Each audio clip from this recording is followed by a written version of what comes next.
He insulted her because he thought she could not understand him. That was his first mistake.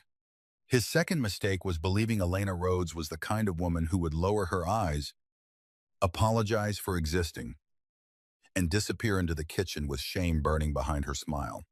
The room was full of wealthy men that night, politicians with clean hands in public and dirty money behind closed doors, real estate kings with wives at home and mistresses laughing into champagne glasses, old Southern families pretending their money was too elegant to be criminal. And, at the center of it all, seated beneath a chandelier made of Venetian glass, was Alessio Marcone, the most feared mafia boss in New Orleans. He had not raised his voice once. He had not threatened anyone. He had only entered the restaurant with 4 men behind him. And every conversation inside La Lune Bleu had died like a candle in rain. Elena knew fear when she saw it. She saw it in the manager's pale face. She saw it in the bartender's shaking hands. She saw it in the way rich men suddenly looked down at their plates, as if eye contact with Alessio Marcone might cost them more than money. Elena had spent years serving people who thought wealth made them untouchable. But this man was different. Wealth followed him. Power obeyed him. Fear walked 2 steps behind him like a loyal dog. He wore a black tailored suit, simple and devastating, with the top button of his shirt left open, just enough to reveal the dark edge of tattoos climbing toward his throat. His hair was black, his jaw sharp, his expression carved from ice. He looked too calm to be safe. And Elena hated that some reckless, hidden part of her noticed how beautiful danger could be when it wore a human face. She approached his private table with a silver tray balanced in one hand and a bottle of expensive Bordeaux in the other. Her manager had already warned her 3 times. Do not spill. Do not linger. Do not speak unless spoken to. Do not make him angry. As if men like Alessio needed permission to destroy someone. Elena stepped into the private section and felt the air change. Good evening, gentlemen, she said, her voice smooth from years of surviving rooms that did not want her. Would you like to begin with wine? Alessio did not look at her at first. His right-hand man, Matteo, did. Matteo's gaze moved over Elena's body slowly, without shame, pausing at the curve of her hips beneath the black waitress uniform. The dress had never been designed for a woman like her. It pulled at the wrong places, hugged the rest too tightly, and gave customers one more excuse to look before pretending they had not. Elena had learned to let them look, let them underestimate, let them believe softness meant weakness. Yes, Matteo said, leaning back with a faint smirk. Poor. Elena kept her expression neutral. The space between the chairs was narrow, too narrow. The kind of narrow designed by people who assumed every woman hired to serve wine would be thin enough to vanish between expensive furniture. As she leaned forward, Matteo shifted his chair. Not much, just enough. The leather edge bumped Elena's hip. The bottle tilted. A single drop of red wine slipped from the mouth of the bottle and landed on the white tablecloth. The stain bloomed like a small wound. The entire table went silent. Elena straightened immediately. My apologies, she said. I'll replace the cloth. Matteo clicked his tongue. Then Alessio Marcone finally looked at her. His eyes were almost black. Not empty. Worse. Controlled. He studied her face. Then her body. Then the wine stain. And something cold moved across his expression. He leaned slightly toward Matteo and spoke in Arabic. The language came from him smoothly, with the polished confidence of a man who had used it before and trusted it like a locked door. Look at her, Alessio said in Arabic, his voice low enough that only his table should have heard. Too heavy to move through a room. Too clumsy to serve wine. Tell the manager to send someone who does not take up the whole aisle. Matteo's mouth curved. One of the other men let out a quiet laugh. They expected Elena to stand there with polite confusion on her face. They expected her to hear the shape of a foreign language and feel safely excluded from her own humiliation. They expected the insult to pass over her head like smoke. But Elena understood every word. For 1 second, she could not move. Her fingers tightened around the neck of the bottle until the glass felt slick beneath her hand. Heat rose through her chest. Not embarrassment, not even surprise. Rage. Old rage. The kind built from years of being called too much in rooms that demanded women become smaller. Too curvy. Too visible. Too emotional. Too proud. Too difficult. Too much. She thought of every customer who had snapped his fingers at her. Every woman who had looked her up and down before asking if the restaurant had a smaller uniform. Every manager who had told her to smile more while powerful men treated her like furniture. She had swallowed so much disrespect that night after night. It had almost become a second language. But Arabic was not one of the languages she swallowed. Arabic was her childhood. Her mother's hospital corridors in Beirut. Cairo markets bright with noise and sun. Late-night tea with neighbors who loved loudly, argued passionately, and taught Elena that words could be knives or prayers, depending on who held them. Elena slowly set the wine bottle on the table. The soft sound of glass touching wood seemed louder than the jazz band near the bar. Then she turned fully toward Alessio Marconi and answered him in Arabic.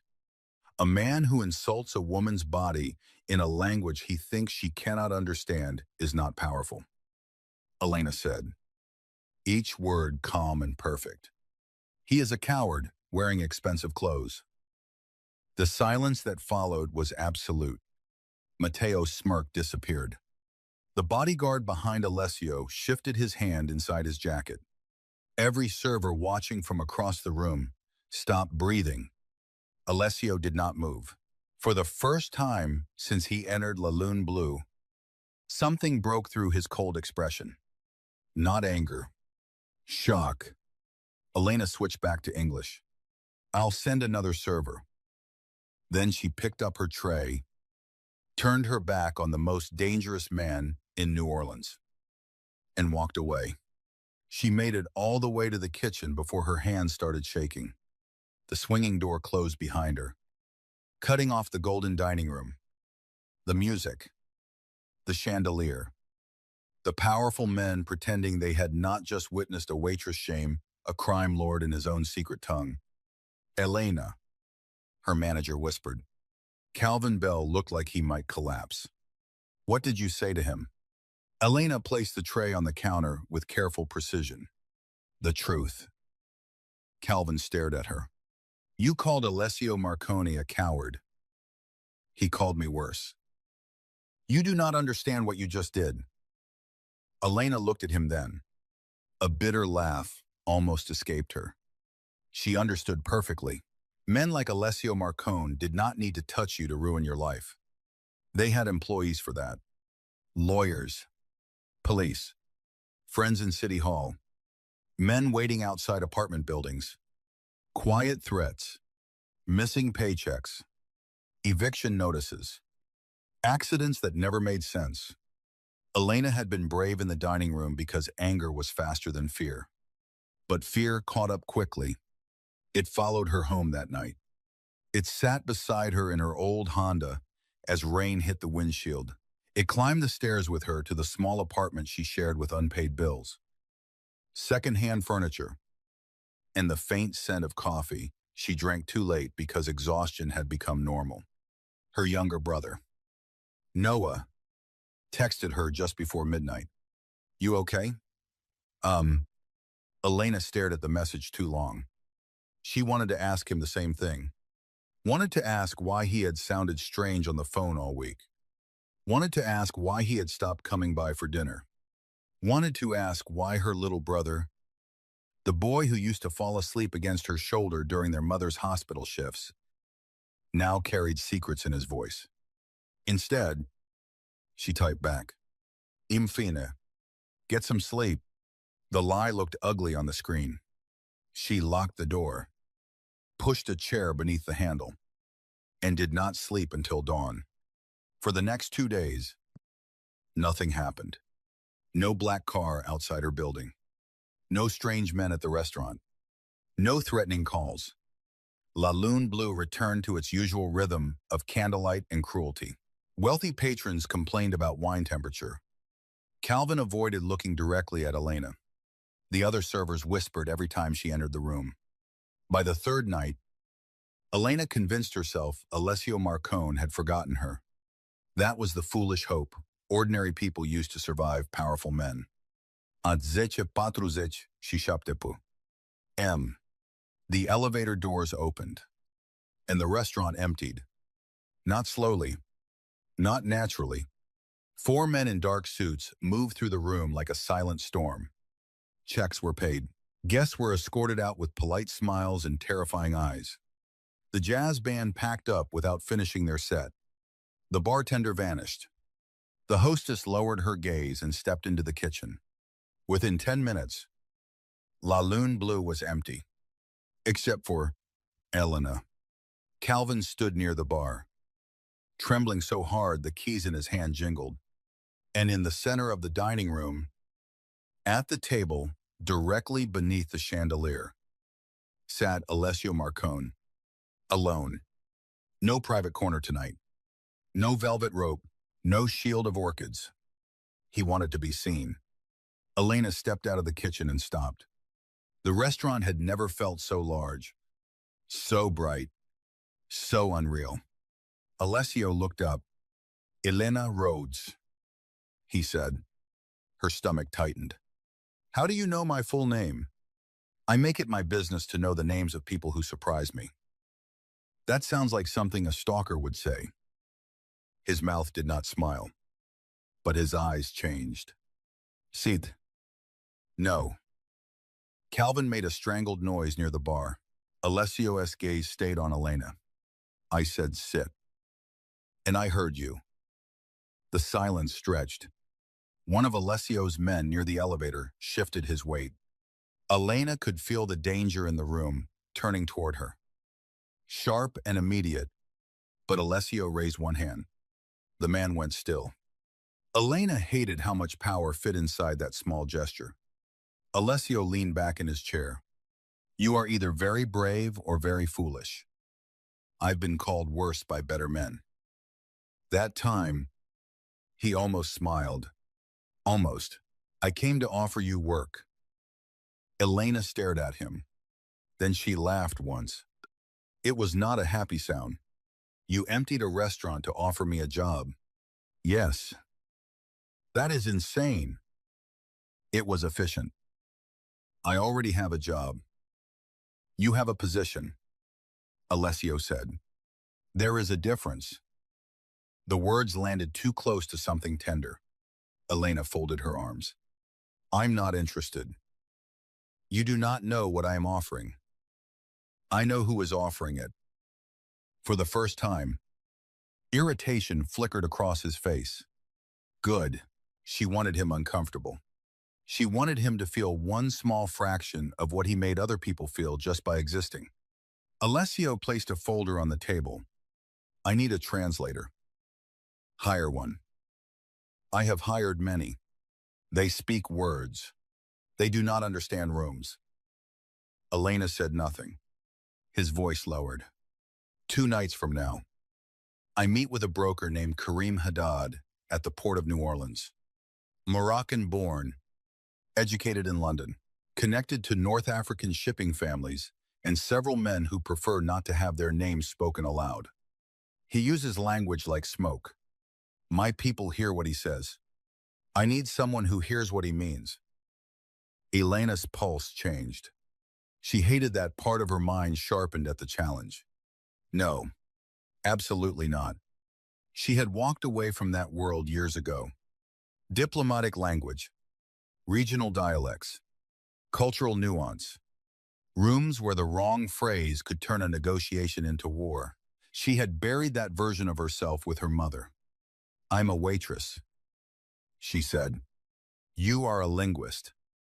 Her throat tightened. I was. You still are. You don't know anything about me. I know you studied at Tulane before dropping out during your final year. I know your mother was an emergency nurse who worked in conflict zones. I know you lived in Beirut, Cairo, and Amman before you were 18. I know you speak Arabic better than some men born into it.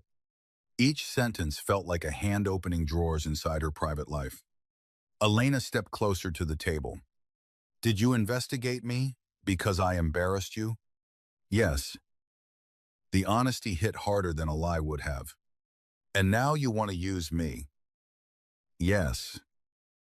At least you reconsistent. Alessio's eyes darken.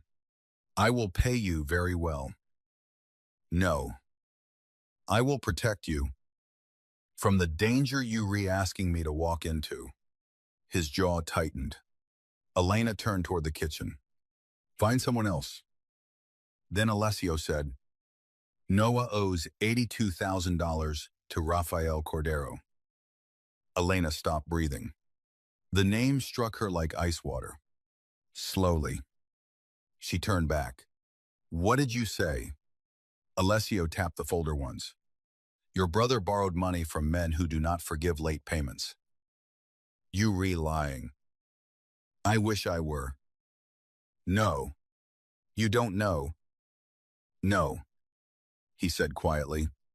I don't too. Elena moved before she decided to. She snatched the folder from the table and opened it. Photographs spilled out. Noah outside a boxing gym. Noah near a card room behind a closed-down tire shop. Noah standing beside a man Elena had never seen before. His shoulders hunched. His face pale. There were copies of messages. Payment dates. Numbers circled in red. Her hands began to shake. Noah had been lying. Again. Her little brother, who promised he had stopped gambling, who promised he had found steady work, who smiled too brightly when Elena asked questions and hugged her too quickly when he left. Elena pressed her fingers to her mouth for one terrible second. She was not in the restaurant anymore. She was 21, standing in a hospital corridor while a doctor told her their mother was gone. She was holding 17-year-old Noah as he sobbed into her shirt. She was promising him they would be okay while having no idea how to make that true. Alessio's voice cut through the memory. Cordero will collect by Friday. Elena looked at him. Did you do this? No. If you lying, I am many things. Elena, I am not the reason your brother walked into that room. But you'll use it? Yes. The word was cold. Cruel. True. Elena hated him for that. She hated the beautiful suit, the calm voice, the controlled face, the way he could stand in front of her pain and see leverage. You are exactly what I called you, she whispered. A coward. This time. Alessio did not deny it.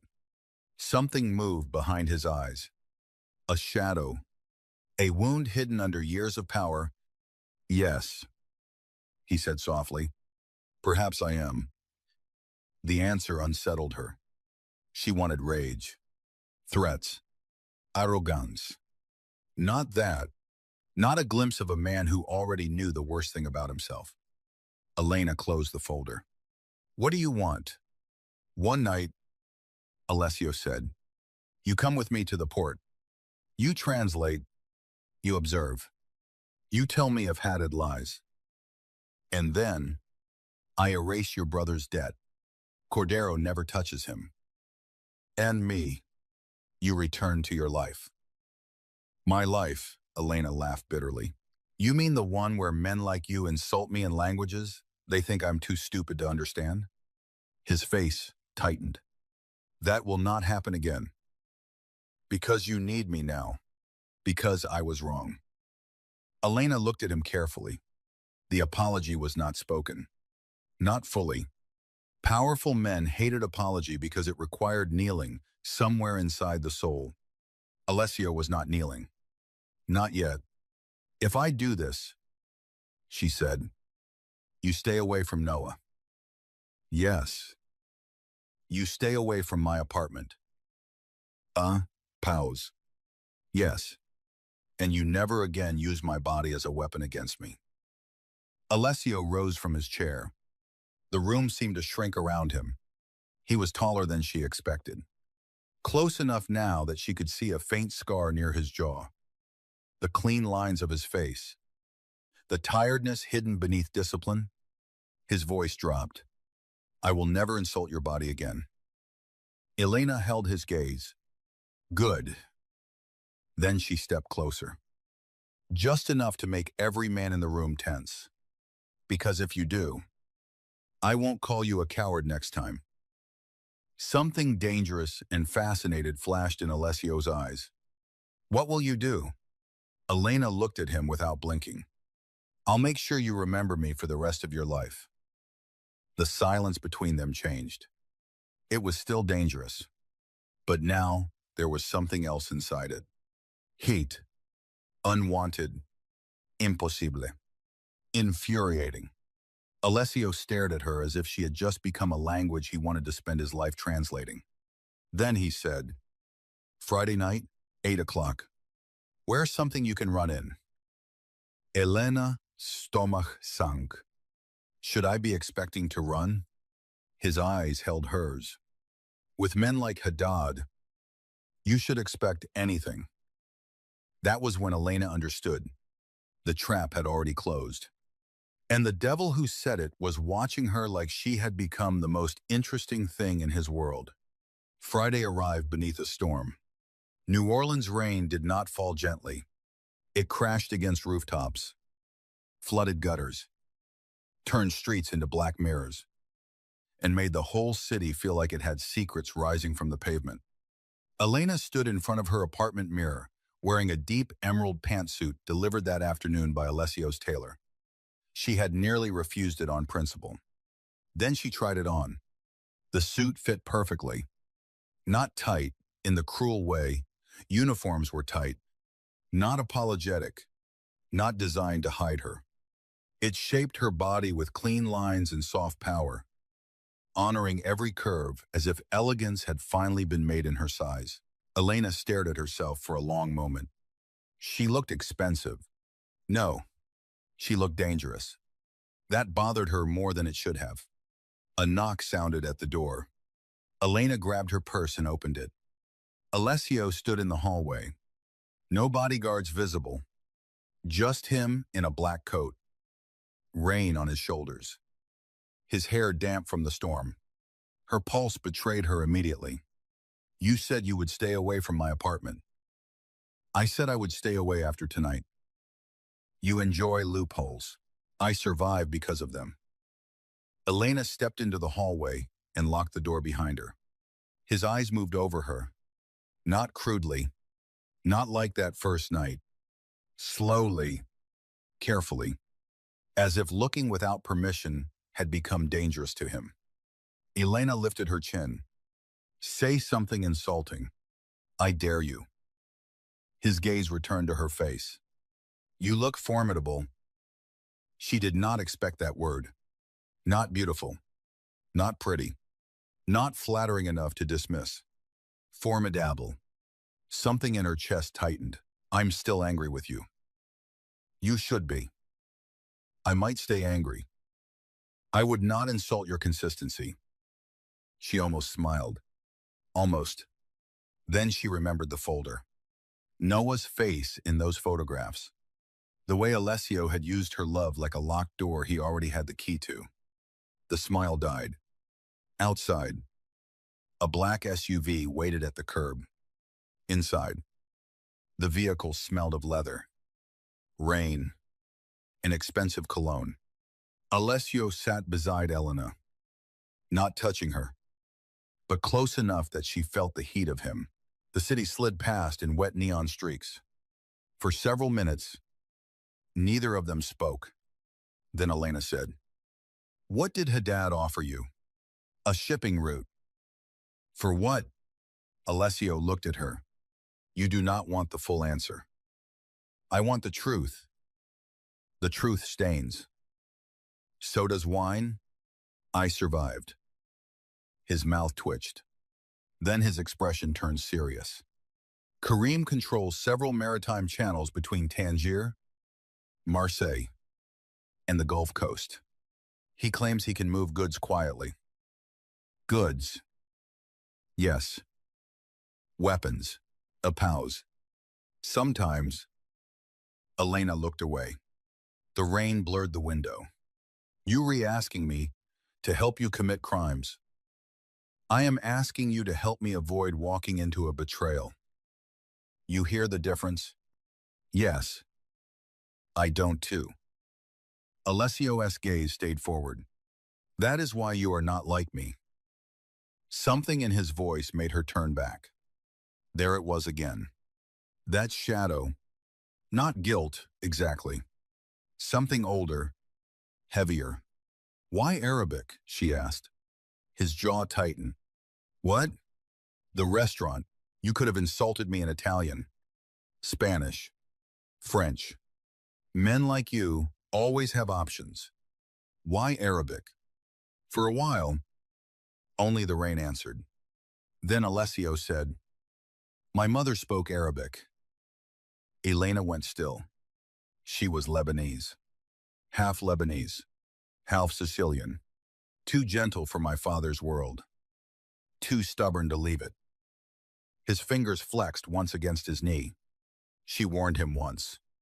During a meeting, she heard men planning betrayal in a dialect my father did not understand. He dismissed her, told her women heard fear in everything. Elena's throat tightened. What happened? Alessio's face became stone. My father lived. She did not. The SUV felt smaller suddenly. Elena looked at him. Really looked. Not at the suit or the power or the cruel mouth that had insulted her. At the boy who must have learned, brutally, that ignored women could become dead women. You learned Arabic because of her. Elena said softly. Yes. And you use it to insult people. His eyes cut to hers. The shame was there. Controlled. But visible. I became the kind of man I hated. Elena did not comfort him. He did not ask her to. But the silence after that was different. Less sharp. More dangerous. Because understanding someone did not erase what they had done. It only made hating them less simple. The SUV left the French Quarter behind and moved toward the industrial edge of the city, where the Mississippi River widened in the dark and cranes rose like skeletal giants against the storm. The port warehouse was lit by harsh white floodlights. Men waited near the entrance. Karim Haddad stood at the center of them, elegant in a gray suit. Silver hair slicked back, smile polished enough to be expensive. He looked like a diplomat. Elena immediately distrusted him. Alessio stepped out first, then offered his hand. Elena looked at it. He waited.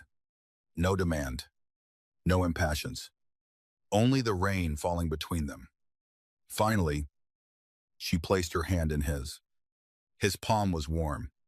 Too warm. He helped her out of the SUV, then released her immediately. That mattered. She wished it did not. Inside the warehouse, the air smelled of river water, rust, oil, and cold concrete. A long metal table had been set beneath a single row of industrial lights. Men stood in the shadows on both sides. Alessio's people behind him. Karim's across the room. Elena positioned herself slightly behind Alessio's right shoulder, close enough to hear, far enough to breathe. Karim's eyes found her. And who is this? He asked in Arabic. Elena translated the question into English. Alessio's answer was calm. My interpreter. Karim smiled. Beautiful choice. Elena translated that too, though her voice cooled around the words. Alessio did not look back at her, but she saw his hand tighten once at his side. Karim continued in Arabic. Formal and elegant. Elena translated every word. The first 10 minutes were theater. Greetings. Respect. History. mutual benefit. The next 10 became numbers: dock access, custom schedules, port workers, security windows, payment structures. Elena hated how easily her old training returned. Language was not just words. It was rhythm, breath. What a man emphasized. What he avoided. Whether his respect came from tradition or manipulation, Kareem was polished. Too polished. Every sentence had a second room hidden inside it. Alessio remained calm, almost bored, but Elena could feel the attention in him. He listened to her translation with absolute focus. He did not interrupt, did not question her in front of the others, did not treat her like furniture. Kareem noticed. His smile sharpened. He switched dialects once. A test. Elena followed without hesitation. He switched again. She followed. A flicker of irritation crossed his face before he smoothed it away. Good, Elena thought. Underestimate me again. Then Kareem leaned back and spoke more softly. The words sounded harmless at first.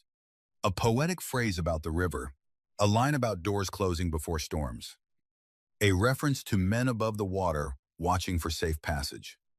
But the rhythm shifted. Not formal Arabic now. Not even standard Moroccan Darija. Something coded. Dockside. Criminal. Fastened together with old smuggling slang and regional shortcuts most classroom translators would never catch. Elena felt the blood leave her face. Kareem was no longer speaking to Alessio. He was speaking to the men hidden above them. Close the east doors. Cut the lights. Kill Marconi's guards first. Keep the woman alive. Elena's heart slammed into her ribs. Kareem was still smiling. Alessio stood perfectly still. Elena stepped closer to him. Close enough that her sleeve brushed his coat. He just gave an order. She whispered in English, barely moving her lips. There are men above us. The doors are about to lock. He wants your guards dead. Alessio did not react. That terrified her more than if he had. His voice was low. And me. Elena swallowed. He wants you alive long enough to make you sign over your port access. Alessio's eyes remained on Kareem. And you. Her voice almost failed. Alive. As leverage. For the first time all night, Alessio turned his head slightly. Not enough for the room to notice. Just enough for Elena to see his eyes. The cold was gone. In its place was something lethal. Not fear for himself. Fury for her. Translate exactly, he said. Then he faced Kareem. Tell him, Alessio said calmly, that he should have killed the lights before he let you hear him. Elena translated. Kareem's smile vanished. The warehouse lights went out. Darkness crashed over the room. Gunfire erupted. Elena screamed as Alessio's arm locked around her waist and pulled her down behind the metal table. Bullets ripped through the space where they had been standing. Glass shattered. Men shouted. Muzzle flashes split the darkness into violent pieces of light. Elena hit the concrete hard. Alessio covered her with his body. For one stunned second, she could not think. There was only sound. Deafening. Metallic. Brutal. Then Alessio moved. He dragged her behind a stack of steel crates while his men returned fire. Matteo shouted orders. Someone screamed near the west wall. Rain hammered the roof like the sky itself was trying to break in. Elena pressed both hands over her ears. She had imagined danger before. Everyone did. But real danger had no elegance. No dramatic music. No clean edges. It was smoke in her throat. Concrete biting her knees. Her own heartbeat turning animal. Alessio crouched in front of her, gun in hand. His body between her and the open warehouse. Are you hit? He demanded. Elena stared at him. What? Are you hit? She looked down at herself, shocked by the question. No, I don't think so. His eyes moved over her quickly, checking. Only when he was sure did he breathe again. The realization struck her with impossible force. He had been afraid, not of Kareem, not of bullets, not of betrayal. For hair, another burst of gunfire tore into the crates. Sparks exploded near Elena's shoulder. She flinched, and Alessio's hand came up instinctively, shielding her face. "Stay down," he ordered. "I wasn't planning to stand." His mouth tightened, almost like he wanted to smile and hated the timing. Mateo slid behind the crates beside them. "East door is locked," he snapped. "They on the catwalks. 6, maybe 7. Alessio looked toward the far side of the warehouse. Loading bay. 30 yards. Exposed. Elena followed his gaze and saw the faint outline of a door lit by emergency red light. 30 yards might as well have been 30 miles. "No," she said. Alessio turned to her. "You run when I say." "No. This is not a negotiation. It became one when you dragged a civilian into your war." His eyes flashed. "I will get you out. And you, that is not your concern." The words hit her harder than they should have. Anger cut through her panic. "You do not get to use me. Protect me. And then die like that fixes anything." For 1 second, the gunfire seemed far away. Alessio stared at her as if she had reached into him and touched a wound no one else knew existed. "Elena," he said, and her name sounded different in his mouth now. Not a command, not leverage, something dangerously close to a plea. "Trust me." She wanted to say no. She wanted to say she would never trust a man like him.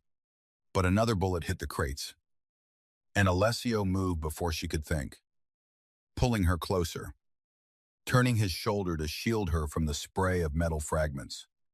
He did not hesitate. That was the problem. Cruel men could still protect. Monsters could still bleed.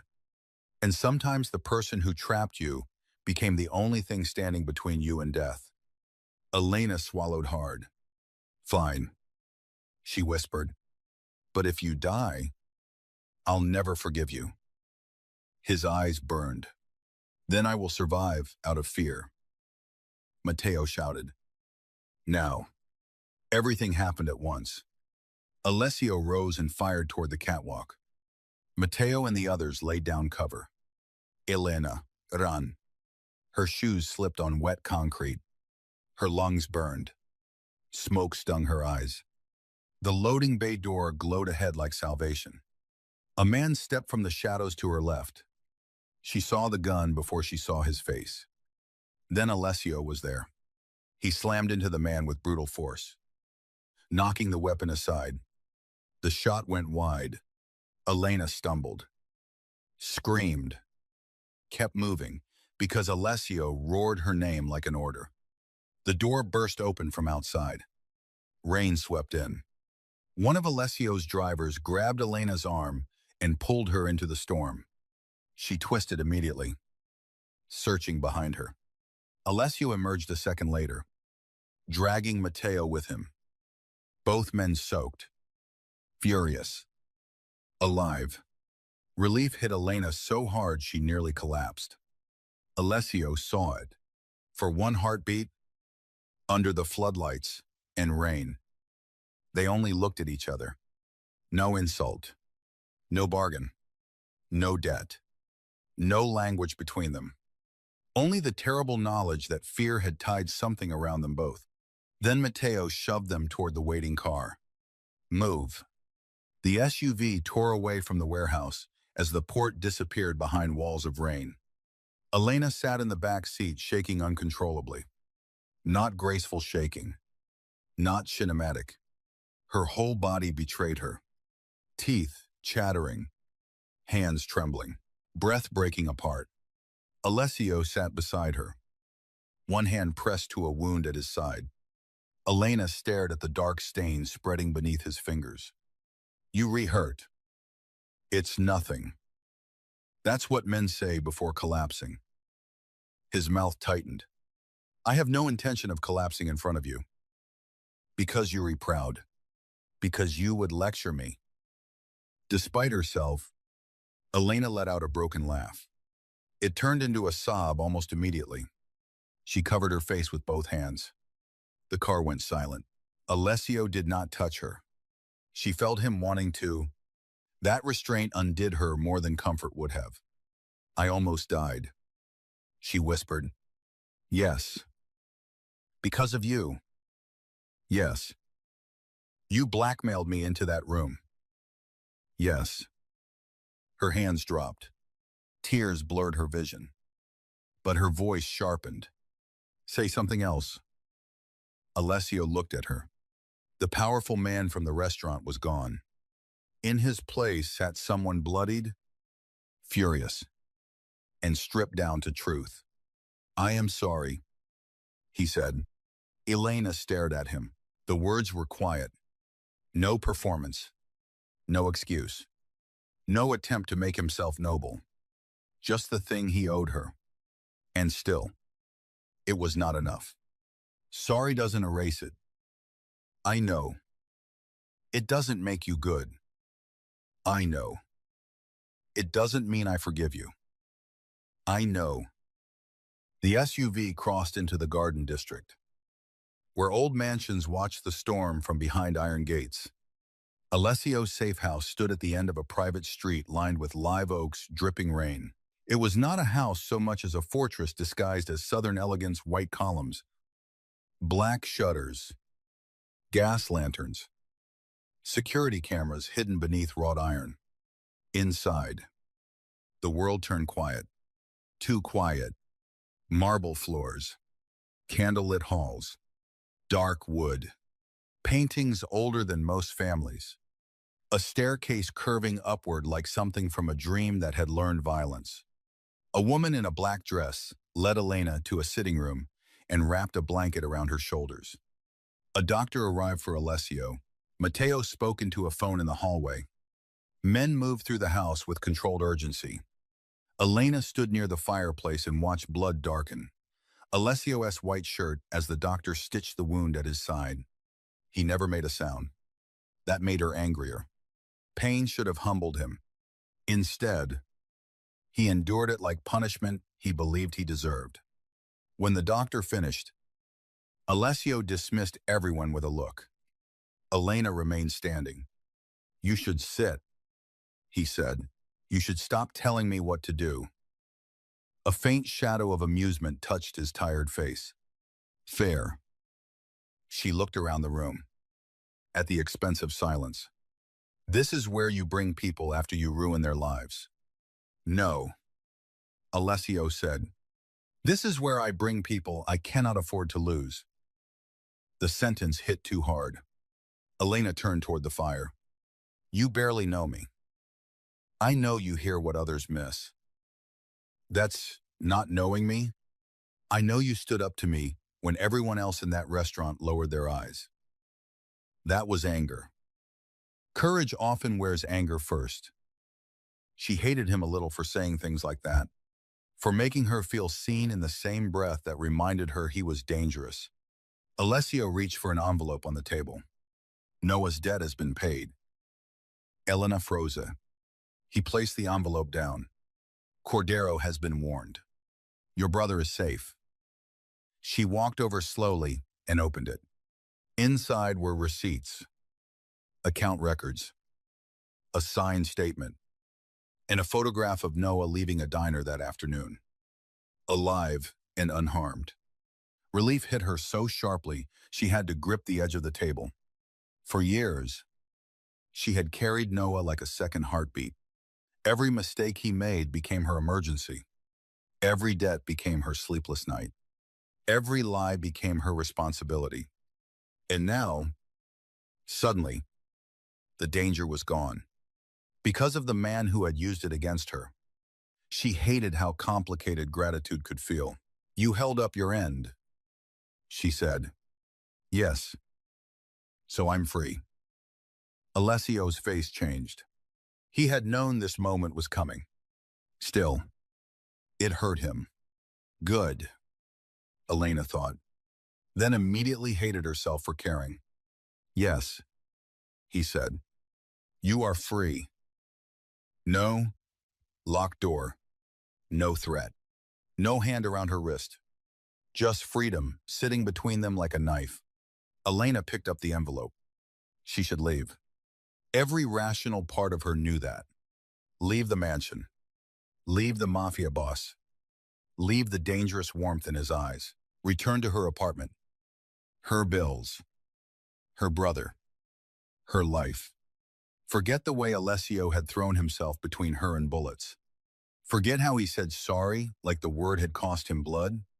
Forget the strange, impossible pull of being seen by a man who had first wounded her. She took one step toward the door, then stopped. Why did you really ask me? She said. Alessio's gaze lifted. I told you. No. You told me why you needed me, not why you came back yourself. Silence. The fire cracked softly. Alessio leaned back, one hand resting near the bandage beneath his shirt. Because after you walked away from me, I heard my mother's voice for the first time in years. Elena's breath caught. She used to say, a cruel man is only brave when he believes no one can answer him. His eyes held Elena's. You answered. The room felt suddenly too intimate. Elena looked away. That doesn't make this romantic. No. It doesn't make what you did okay. No. I am not some prize you get because you feel guilty. His expression hardened, not with anger, but with restraint. I know. Do you? He stood slowly. Elena's body reacted before her mind could stop it. Not fear this time. Awareness. He was wounded. Exhausted. Still terrifying. Yet he moved toward her carefully. Stopping several feet away, I want you, he said. The words were quiet, devastating. Elena's pulse leapt. Alessio continued before she could speak. But wanting is not owning. I learned that too late to be innocent. Her throat tightened. You don't get to touch me just because you protected me. I know.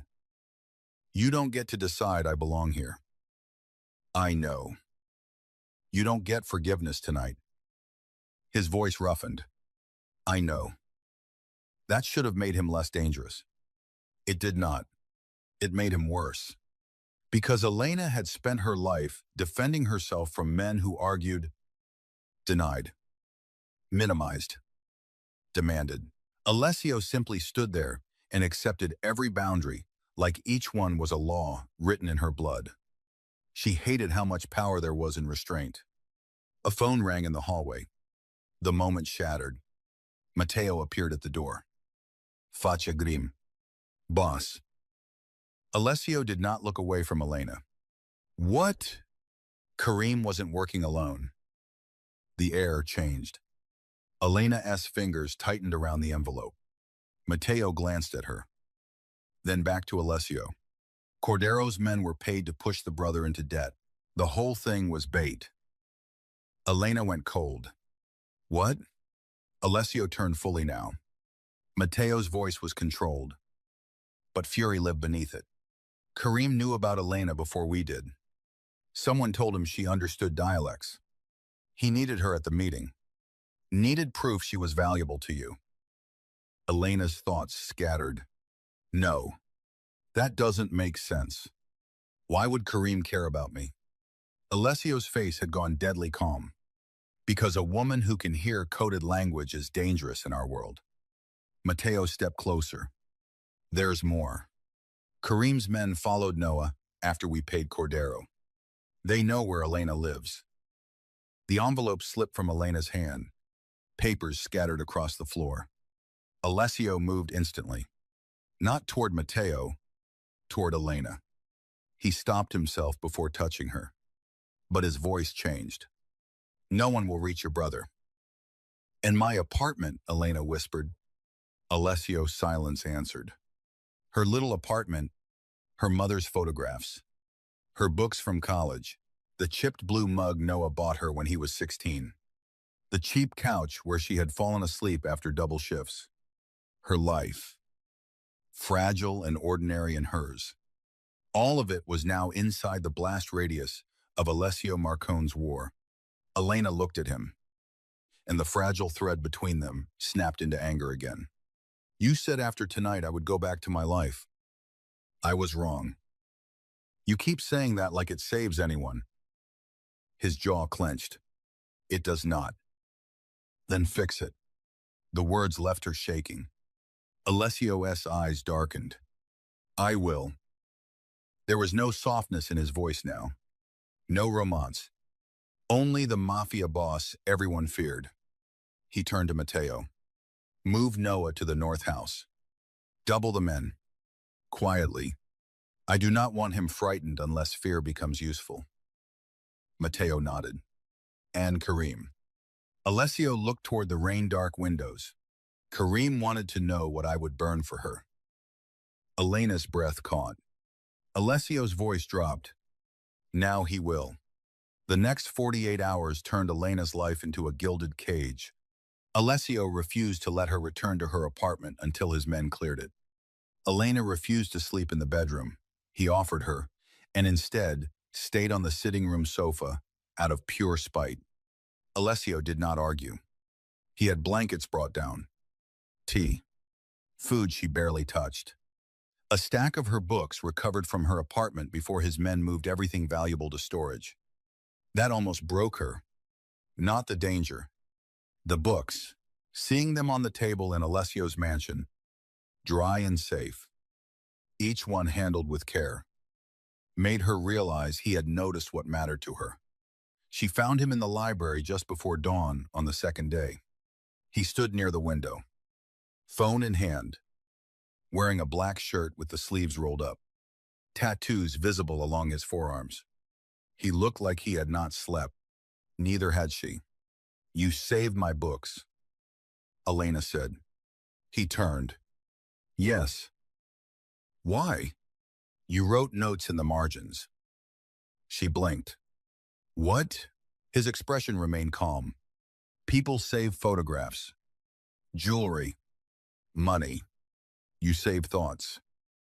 Elena did not know what to do with that, so she chose anger. You had no right to read them. You had no right.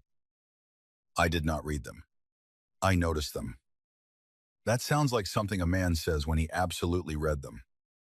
For the first time in days, Alessio smiled. Only a little. Only enough to remind her that he was devastating when he allowed himself to be human. Elena looked away first. Coward, she thought, but this time, she was not thinking of him. You should hate me, he said. I do. No, Alessio said quietly. You want to? Her eyes snapped back. Do not translate my feelings for me. He lowered his head once. You are right. The apology disarmed her again. She hated that too. A storm rolled beyond the windows. Gray morning light turning the garden silver. Elena crossed her arms. What happens now? Kareem will strike again. That's comforting. He has lost the element of surprise. Men like him grow desperate when elegance fails. And men like you, Alessio's eyes held hers. We become patient. Elena studied him. Are you going to kill him? The question sat between them. Alessio did not pretend. If he comes for you or your brother. Yes? A month ago. Elena would have recoiled. Now, after seeing Kareem's smile while he ordered her kept alive as leverage, she only felt tired. What does that make me? She whispered. Alessio's face softened in the smallest way. Human. She looked down. I don't want to become part of your world. I know. But my world isn't safe anymore. No. And you are the reason. That, yes. The tears came suddenly. Elena hated them, but there was no stopping the exhaustion, the anger, the fear for Noah, the grief for the life she had been barely holding together even before Alessio entered it. She turned away quickly. Alessio did not move closer. Elena. No. He went silent. She wiped her face with the heel of her hand. My mother used to say, language is a bridge. She said, that if you understand someone, really understand them, you are responsible for what you do with that understanding. Alessio's voice was low. She was right. I understand enough about you to know you are not safe. No. I understand enough to know you are trying. His breath changed. Elena turned back to him. That is worse. Why? Because monsters are easier when they stay monsters. Alessio looked at her like the words had entered him and stayed there. Before he could answer, shouting erupted downstairs. Matteo's voice, then the sound of breaking glass. Alessio moved so fast, Elena barely saw him cross the room. He grabbed her arm. Not hard, but urgently, pulling her behind him as the library door burst open. One of Alessio's men staggered inside. Car bomb at the south gate, he said. It was a diversion. Then the windows exploded inward. Elena screamed.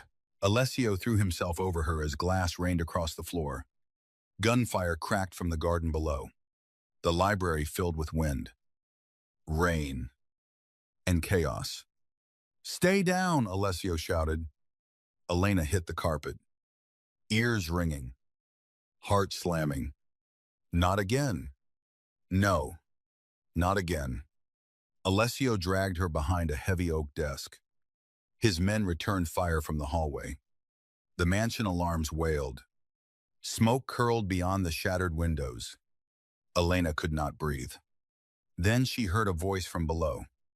Karim, amplified through a phone. Smooth and cruel. Marcone, send me the woman, and I will leave your house standing. Alessio went still. The temperature of the room seemed to drop. Elena looked at him. His face was no longer human. It was beautiful. Cold violence. Karim continued, his voice echoing through the storm. She is only a waitress. Do not lose an empire over a woman who served you wine.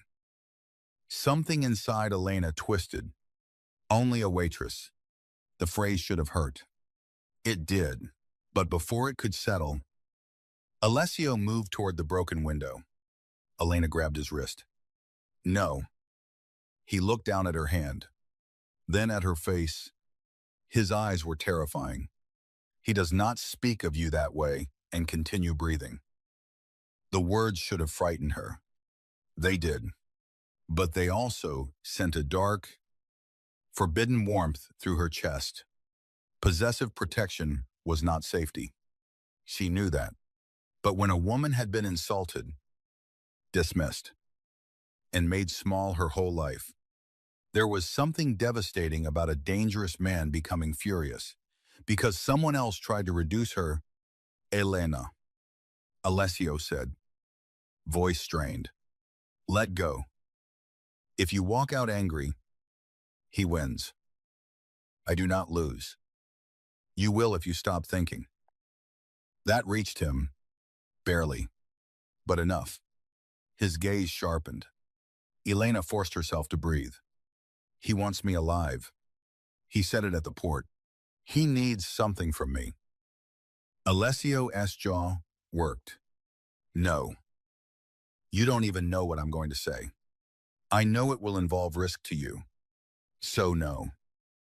Despite everything, Elena almost laughed. You're very controlling for a man bleeding on my carpet. It is my carpet. Not the point. Another shot cracked through the window frame. Elena flinched. Alessio's hand came up, hovering near her cheek before stopping. almost touching. The restraint hurt more than contact. Elena looked toward the broken window. Let me speak to him. No. Alessio. His name changed something. She had said Marcone before. Boss. You. Coward. But not Alessio like that. His eyes flickered. Elena lowered her voice. He thinks I'm leverage. Let him believe I'm scared enough to bargain. He'll talk. Men like him always talk when they think a woman is cornered. Alessio looked at her for a long, brutal moment. Then he said, if he aims at you, I end the conversation. Fair. If you step beyond the desk, I carry you out of this room myself. Less fair. Elena. Fine. Matteo crawled into the room, bloodless with fury. Boss, we have 3 shooters pinned near the fountain. Karim is behind the west wall. Alessio looked at Elena. She nodded once. Then she lifted her voice and spoke in Arabic. Karim Haddad. The gunfire slowed. Alessio's entire body remained angled in front of hers. Karim answered, amused. There she is. The clever waitress. Elena forced herself not to react. You wanted me alive. Why? Pause. Then Karim laughed softly. Because Marcone's empire is built on fear. But fear does not hear whispers. You do. Alessio's gaze sharpened. Elena continued. You do not need me for translation. No, Karim said. I need you to open his files. Elena frowned. Alessio went dangerously still. Karim's voice turned silky. Did he not tell you? His mother left records. Names. Roots. Betrayals. Old alliances. Locked behind language and memory. Half Arabic. Half Sicilian code. Marcone has spent years failing to unlock all of it. Elena looked at Alessio. For the first time since she had known him, he looked shaken. Karim laughed again. He did not choose you only because you embarrassed him. Elena, he chose you because you are the first woman in years who might be able to read his mother's ghosts. The words landed like betrayal. Elena turned slowly toward Alessio. Is that true? His silence was the answer. The room seemed to tilt. Elena, he said. No. Elena, listen to me. You said you needed me for Haddad. I did. And for your mother's files. His face tightened. At first? Yes. At first. The phrase did not save him. It made it worse. Because some small part of her had started to believe the connection between them was born from the restaurant, from her courage, from the way she had forced him to see her. But there had been another reason. Another use. Another locked door inside her life that he had planned to open. Elena laughed once, but it sounded broken. Of course. Alessio's voice dropped. I should have told you. Yes. I was going to. No. You were waiting until I cared enough for it to hurt. That struck him. Hard. Outside, Karim shouted something to his men. The gunfire resumed. Matteo cursed and returned fire from the doorway. Alessio grabbed Elena as bullets tore into the bookshelves behind them. She shoved at his chest, furious even as he protected her. Do not touch me. A flash of pain crossed his face. Then he released her. Immediately. Even now, even in danger, that almost broke her more than the betrayal. Alessio turned to Matteo. Get her to the cellar passage. No, Elena snapped. Both men looked at her. She wiped rain and tears from her face. Karim wants the files. Where are they? Alessio's eyes narrowed. Elena. Where? In the West study safe. Can you move them? Not while his men control the West Hall.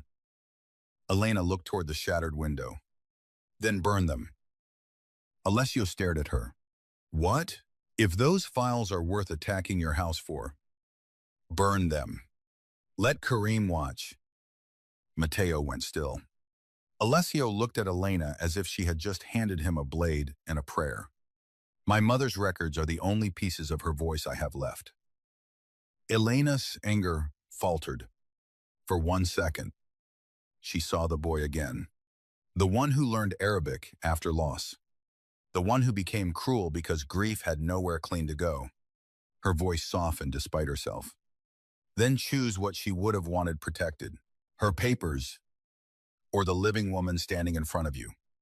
Alessio closed his eyes. Just for a second. When he opened them, the decision had already been made. Matteo, he said. Matteo nodded once and disappeared into the hallway. Minutes stretched like wire. Gunfire. Rain. Smoke. Alarms. Then flames bloomed beyond the west side of the house. Bright orange behind rain-streaked windows. Karim screamed in Arabic. Not elegant now. Not polished. Furious. Alessio stepped to the broken window, keeping low, and called out in the same language. You wanted my mother's ghosts, he said. Now choke on the ashes. The attack broke after that. Karim's men tried to retreat with whatever dignity they could salvage. Alessio's people were waiting. The violence moved away from the library, down through the garden, beyond the gates, swallowed by storm and sirens that would never officially arrive. Elena stayed on the floor behind the desk, shaking again. But this time, the fear was tangled with something worse. Heartbreak. When it was over, Alessio stood across the ruined room from her. Rain blew through the broken windows. Books lay torn across the floor. Smoke drifted through the hall. His mansion looked wounded. So did he. Elena, he said. She stood slowly. Do not. He stopped. Good. She needed him to stop. Needed space before the part of her that understood him. Started making excuses for the part of him that had betrayed her. You were going to use me to read your mother's files? Yes. After everything. Before everything, he said. That does not make it better. But it is the truth. Elena's eyes burned. I am so tired of being useful to men. His face changed. She saw the impact of those words hit deeper than any accusation. I know. No. You don't too. Her voice broke. You see value and call it admiration. You see pain and call it strength. You see a woman surviving and decide she can survive more. Alessio looked stricken. Actually stricken. But Elena could not comfort him. Not now. You paid my brother's debt, she said. Thank you. Elena, you protected me. Thank you. His eyes darkened with dread. But I am leaving. Silence. Every inch of him resisted. She could see it. The command rising in him, the possessive instinct, the fear dressed as control. But he did not move toward her. He only asked, quietly, where will you go? A hotel. Then somewhere Karim won't look. He is not finished. Neither am I. His mouth tightened. Let me protect you. No. Elena. I said no. The room went still. Then Alessio did something no one in his world would have believed. He lowered his head. Not fully. Not dramatically, but enough. Then take Matteo. She blinked. What? Not for me. For you. He will follow your orders. If you tell him to leave, he leaves. If you tell him to stand outside, he stands outside. If you tell him to drive into the river, he will ask, which side? Despite the ache in her chest, Elena almost smiled. Almost. You trust him that much? With your life? Yes. And with yours? A faint shadow crossed his face. That has never mattered as much. She looked away, because there it was again. That dangerous tenderness, the kind that made leaving feel like tearing skin from bone. But she left anyway. For 3 days, Elena stayed in a small hotel near the edge of Baton Rouge, under a name Mateo arranged and did not ask about. True too, Alessio S. word. Mateo obeyed her. He stayed outside her door, brought food, answered questions only when asked, never reported her conversations where she could hear him. Though Elena knew Alessio was probably losing his mind somewhere in New Orleans. She called Noah. He cried when he heard her voice. That hurt more than anything. I'm sorry, he said over and over. Elena, I swear I didn't know how bad it got. I swear I was going to fix it. She closed her eyes. No, you weren't. I know. The honesty was new. Maybe fear did that. Maybe almost losing everything stripped people clean. I can keep saving you from yourself, Elena said. Noah went quiet. I know. I love you. But love is not the same as carrying. He cried harder. So did she. By the time the call ended, Elena felt emptied out. Noah was safe. For now. But Kareem was not gone. Alessio was wounded. Her apartment was compromised. Her job was impossible to return to. And beneath all of that, beneath the practical terror, was the ache she refused to name. She missed him. Not the Mafia boss. Not the man who had insulted her. Not the man who had used her brother's debt or hidden his true reason for needing her. She missed the man who had stopped touching her the second she said no. The man who burned his mother's last records because Elena asked him what the dead would want from the living. The man who looked at her like she was not too much, but exactly enough to bring an empire to its knees. On the 4th night, Mateo knocked. Elena opened the door. His expression told her before he spoke. What happened? Karim has Noah. The world disappeared. Elena gripped the doorframe. No. He was moved from the North House during a false medical call. 2 of our men are dead. Karim saw a message. Elena's voice came out hollow. What does he want? You. Of course. The room seemed to tilt under her feet. Mateo continued carefully. Boss is already moving. Elena grabbed her coat. Mateo blocked the doorway. He told me not to bring you.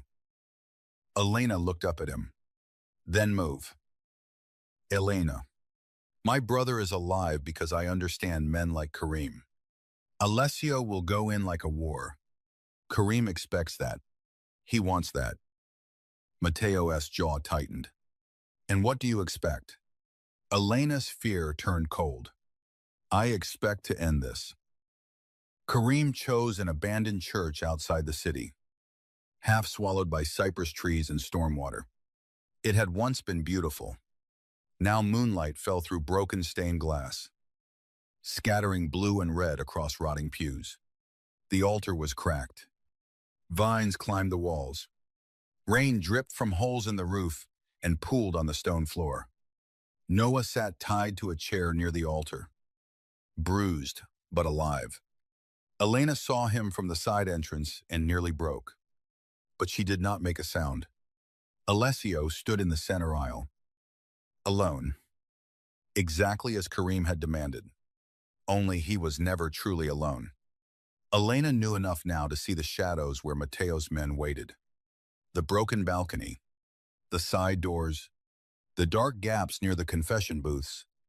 Karim stood near Noah with a gun in his hand and elegance back on his face. You burned history for a waitress, Karim said to Alessio. Alessio's voice was ice. I burned bait. Karim smiled. Do not pretend. Men like us do not burn power unless emotion has made us stupid. From the shadows, Elena watched Alessio's hands curl.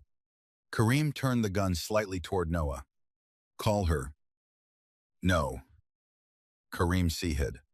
You disappoint me. I expected obsession, not restraint. Elena stepped out before Alessio could answer. I'm here. Alessio turned. The look on his face nearly stopped her heart. Fear. Wrath. Furious. Helpless fear. Not for himself. Never for himself. For her. Elena. He said, voice low and dangerous. Leave. Kareem laughed. She does not obey you. That is why you want her. Elena walked slowly down the side aisle, keeping her eyes on Kareem, though every instinct screamed to look at Noah. Let my brother go. Kareem smiled. Read for me. I thought the files burned. Copies exist. Not complete. Enough to matter. Marcona's mother was clever, but not as clever as she believed. Elena saw Alessio's face change. Kareem noticed too. He said softly. You did not know. The emotional blade slid perfectly between them. Alessio looked at Elena for one terrible second. She saw the old fear in him, the fear of being too late again, of losing another woman to a warning ignored. Elena understood then. Kareem did not just want information. He wanted Alessio broken by repetition. A woman who understood the language. A warning. A betrayal. A death he could not stop. No. Elena would not become someone else's ghost. She looked at Kareem and spoke in Arabic. Not formal. Not polite. She used the dockside code he had used at the warehouse. His expression shifted. Good. Your men in the balcony are afraid. Elena said calmly. The one to your left has already lowered his weapon twice. The one behind the statue is wounded. You came here with desperate men and called it strategy. Kareem's smile thinned. Alessio did not move, but she felt his attention sharpen. Elena continued, switching dialects with each sentence, forcing Kareem to follow her. You wanted me because I hear what men hide. So hear this. Your room is wrong. Your exits are watched. Your leverage is shaking. Your plan ended before I walked through the door. Kareem's face hardened. You arrogant woman. No, Elena said, just tired. Then, she looked at Noah. In English, she said, close your eyes. Noah obeyed. The church exploded into motion. Alessio moved first. Fast. Brutal. Controlled. Mateo's men struck from the shadows. Kareem fired once. But Elena had already dropped behind a pew. Alessio slammed into Kareem before he could aim again, knocking the gun across the altar stones. The fight was short, not clean, not cinematic in the way stories make violence beautiful. It was savage and desperate. A collision of men who had both built their lives around control. Kareem reached for a hidden blade. Elena saw it. Alessio. Her warning came 1 second before Kareem struck. Alessio twisted. The blade missed his ribs and cut across his arm instead. He disarmed Kareem with terrifying precision and forced him to his knees on the broken stone. Then he stopped. Elena rose slowly. Rain fell through the ruined roof between them. Alessio looked at Kareem. Every part of him wanted to finish it. Elena could see that. Kareem laughed, breathless and bleeding from the mouth. Do it. Show her what you are. Alessio's eyes lifted to Elena. The church went silent except for rain. This was the moment, not the restaurant, not the port, not the mansion. This, would he choose the monster because it was easy, or the man because it cost him? Elena did not speak. She would not command his soul for him. Alessio looked back at Kareem. Then he stepped away. "Take him," he said to Matteo. Kareem's laughter died. Matteo moved instantly. Dragging him up, Alessio walked to Noah and cut the ropes himself. Noah fell forward, shaking, and Elena caught him. Her brother sobbed against her shoulder. "I'm sorry," he whispered. Elena held him tightly. Across the ruined church, Alessio watched them with something like grief on his face. He had saved Noah. He had spared Kareem. Not because he was weak, because Elena had made him want to become someone who could stand in front of her without blood on his hands every time. When Noah was taken safely outside, Elena remained in the church. Alessio stood near the altar, rain dripping through the roof onto his shoulders. His arm was bleeding. His face was bruised. His black suit was torn. He looked like a fallen king in a ruined cathedral. Elena walked toward him. "You came," he said. "So did you?" "I told Matteo not to bring you. I told Matteo to move." A faint, exhausted smile touched his mouth. "He values his life. He valued mine more." Alessio lowered his gaze, as he should. Elena stopped in front of him. For a long moment, neither spoke. Everything between them stood there too. The insult, the debt, the port, the betrayal, the fire, the church, the choice. "You spared him," Elena said. "Yes." "Why?" Alessio looked at her. "Because I heard you." Her chest tightened. "I didn't say anything." "No," he said, "but I heard you." That broke the last wall she had been holding. Not completely, not foolishly, but enough for truth to enter. "I still don't forgive everything," she whispered. "I know. I still don't trust your world. You should not. I still might leave." His face tightened, but he nodded. "If you choose to leave, I will make the road safe." Elena stared at him. That was love, she thought suddenly. Not the soft kind, not the easy kind. A dangerous man standing in the rain, offering freedom even though it would destroy him. She stepped closer. "And if I choose to stay?" His breathing changed. "Elena, if I choose," she said carefully. "Not because you trap me, not because Noah owes anyone, not because you need my language or my mind or my courage. If I choose to stand beside you for a while and see who you become when you stop hiding behind power." His eyes burned. "Then I will spend every day proving you did not choose wrong." Elena touched his wounded arm gently. "You will start by seeing a doctor." A rough laugh left him. It sounded almost human. "Yes, and by never calling me only a waitress again?" His expression softened. "No," he said. "Never only." She looked up at him through the rain falling in broken lines of moonlight. "What am I?" Then, Alessio lifted his hand slowly, giving her time to move away. She did not. His fingers touched her cheek with impossible care. "The woman who translated my cruelty back to me," he said. "The woman who saved my life. The woman who made me afraid of becoming less than what she deserves." Elena's sighs stung. "That's a lot for one woman." His thumb brushed away a raindrop near her mouth. "You have always been more than small men knew how to carry." The words entered every wounded place in her. This time, when she kissed him, it was not surrender. It was not forgiveness wrapped in romance. It was choice. Slow, fierce, trembling with everything they had survived. Alessio did not pull her against him. He waited until her hands rose to his chest. Only then did his arms close around her. Careful, despite the blood on his sleeve. Protective, without possession.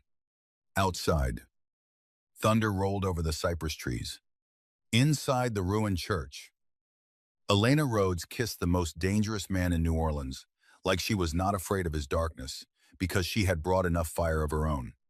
3 months later, La Lune Bleu reopened under a new name. The Rhodes Room. No one in the city knew exactly how Elena had gone from waitress to owner. They whispered. Of course, rich people always whispered when a woman rose faster than they believed she deserved. Some said Alessio Marconi bought it for her. They were wrong. He bought the building. Elena bought the restaurant from him for $1 and a contract she wrote herself. With 3 lawyers present and Alessio looking deeply amused as she negotiated like a woman born for war. The Rhodes Room was different now. The uniforms fit every body. The staff ate before service. Customers who disrespected workers were escorted out, no matter how much money they had. And every Friday night, a jazz singer stood beneath the chandelier while Elena moved through the dining room in silk and confidence. No apron. No lowered gaze. No apology. On opening night, the restaurant glittered with gold light.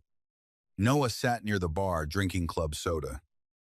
6 months clean from gambling and looking healthier than Elena had seen him in years. Matteo stood by the entrance, pretending not to smile.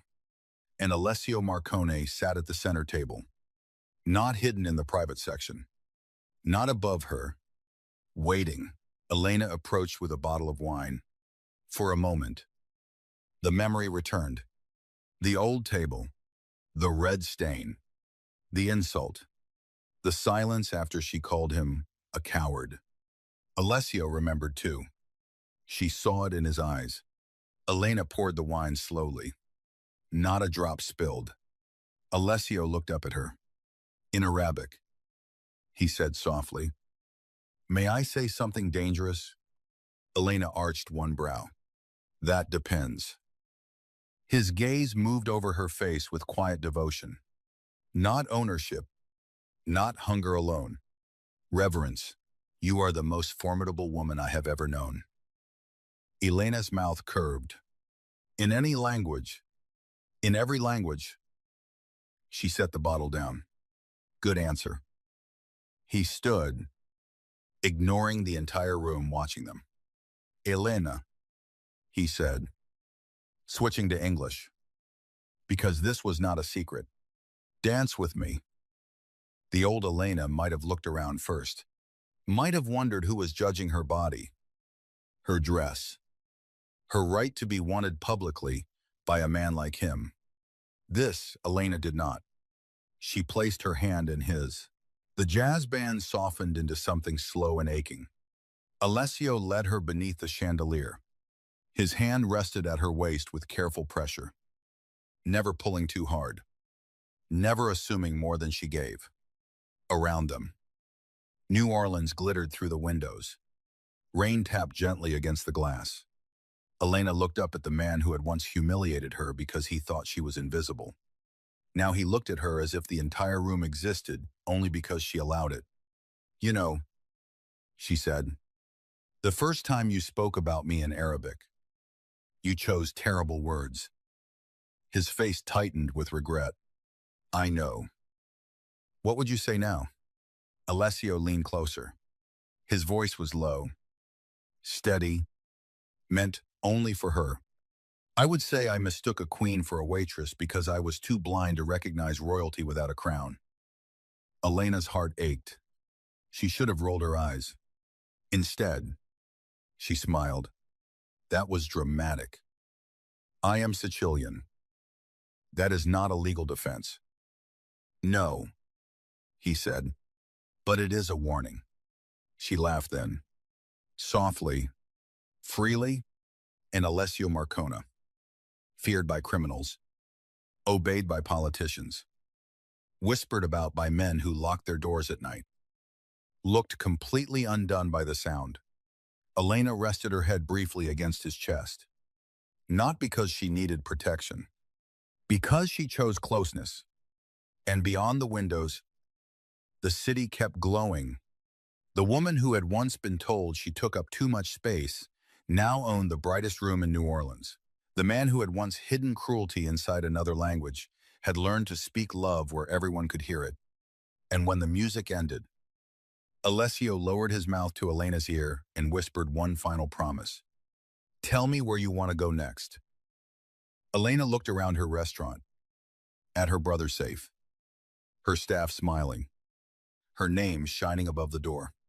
Then she looked back at the Mafia boss who had become both her greatest danger and her most impossible devotion.